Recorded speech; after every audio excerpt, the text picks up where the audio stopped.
أعوذ بالله من الشيطان الرجيم.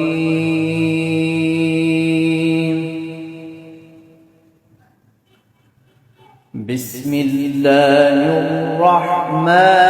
الرحيم.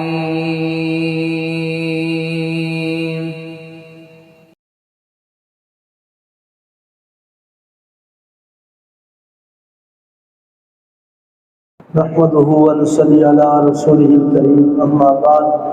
فاعوذ بالله من الشیطان الرجیم بسم اللہ الرحمن الرحیم واذکر عبدنا ایوب، اور آپ یاد کیجئے ہمارے بندے ایوب کو، اذ نادى ربہ، جب اس نے پکارا اے رب کو، انی مسنی الشیطان، کہ بلا شبہ پہنچائی مجھے شیطان نے، بنصب وعذاب، تکلیف اور عذاب۔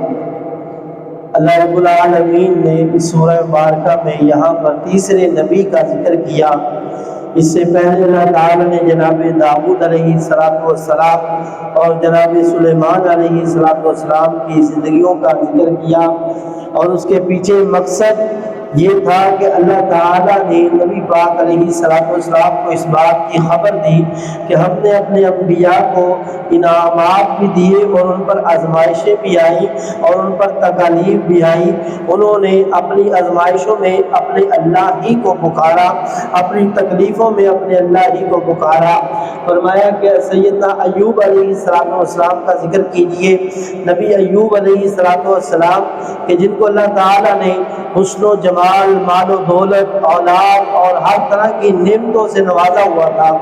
لیکن اس کے باوجود سیدنا داؤد علیہ السلام اللہ کی خوب عبادت کرنے والے تھے۔ اللہ کی طرف سے آزمائش آئی کہ ہر چیز اللہ تعالیٰ نے لے لی، مال بھی، اولاد بھی اور جائیداد بھی، اور حتیٰ کہ اپنا حسن و جمال بھی۔ بیمار تک ہو چکے، بعض کو بڑی تفصیل بیان کرتے ہیں کہ ان کے پاس اتنے گھوڑے تھے، اتنی جناب گائے تھی کہ ان کو گننے لگ گئی تو نماز رہ گئی۔ البتہ قرآن پاک نے جو بات بیان کی ہے کہ ان کے پاس اللہ تعالیٰ کی ہر نعمت تھی، لیکن جب ان پر تکلیف آئی تو اس وقت ان کا جو طریقہ کار تھا وہ یہ تھا، انی مسنی الشیطان بنصب وعذاب، کہ اللہ تکلیف کو ہمیشہ، شر کو اللہ کی طرف منسوب نہیں کیا، اللہ تعالیٰ کی طرف ہر خیر کو منسوب کرتے، جو نبی علیہ السلام کا بھی طریقہ ہوتا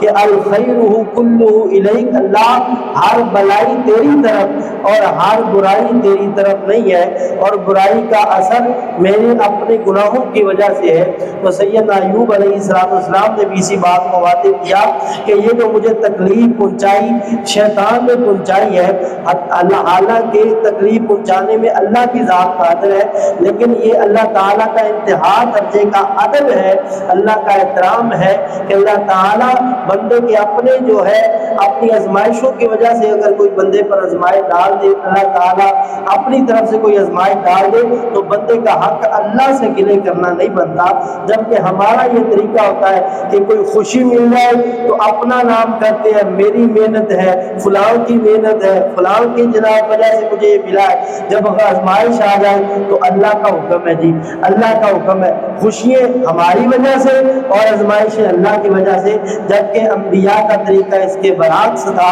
کہ ہر خوشی کی نسبت اللہ کی طرف کرتے، ہر خیر کی نسبت اللہ کی طرف کرتے اور ہر شر کی نسبت اپنی اور شیطان کی طرف کر دیتے۔ فرمایا ارکض برجلک،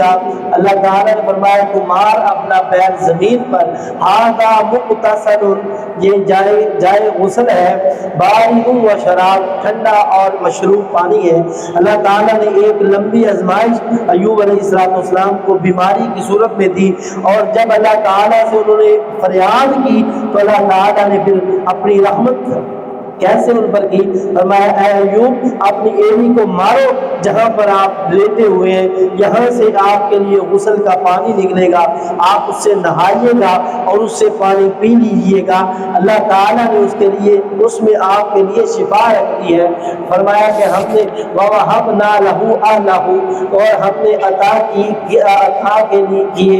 اس کو اس کے گھر والے، وَمِثْلَهُمْ مَعَهُمْ، اور ان کے برابر مزید ان کے ساتھ رحمتا منا و ذکرا، اور اپنی رحمت سے اور نصیحت لأولی الالباب عقل مندوں کے لیے۔ یعنی اللہ تعالیٰ نے فرمایا ایک لمبی آزمائش جو ان پر آئی، بعض روایات میں ایسے بھی آتا ہے کہ نبی ایوب علیہ السلام باوجود اللہ کی نعمتوں کے اللہ کا بڑے شکر گزار تھے، تو شیطان نے اللہ تعالیٰ سے یہ بات کہی کہ اللہ ایوب نے تو تیرا شکر کرنا ہی ہے، تو نے دیا ہی اس کو بہت زیادہ ہے، تیرا مال ہی اس کے پاس، تیری نعمتیں بہت زیادہ ہے، تو اس کے بدلہ میں اللہ نے فرمایا جا تو جو کرنا چاہتا ہے کر لے، میرا بندہ ایوب میرا ہی رہے گا۔ تو اس نے جناب اپنی پوری کوشش کی، ہر آزمائش نبی ایوب پر ڈلوانے کی کوشش کی، تو سیدنا ایوب علیہ السلام نے پھر اس آزمائش پر اپنے اللہ کے شاکر اور صابر بندے بن کر دکھلایا۔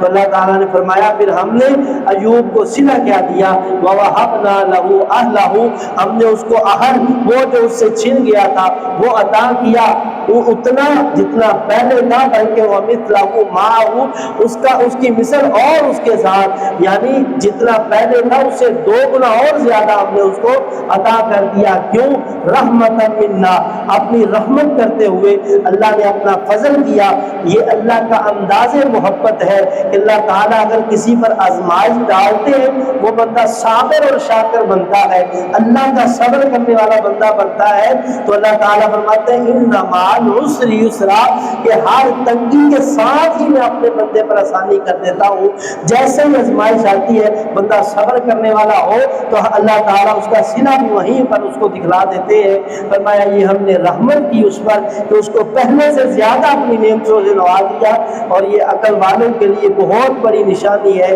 کہ اللہ تعالیٰ ہمیں صابر اور اللہ تعالیٰ ہمیں شاکر بننے کی توفیق عطا فرمائے۔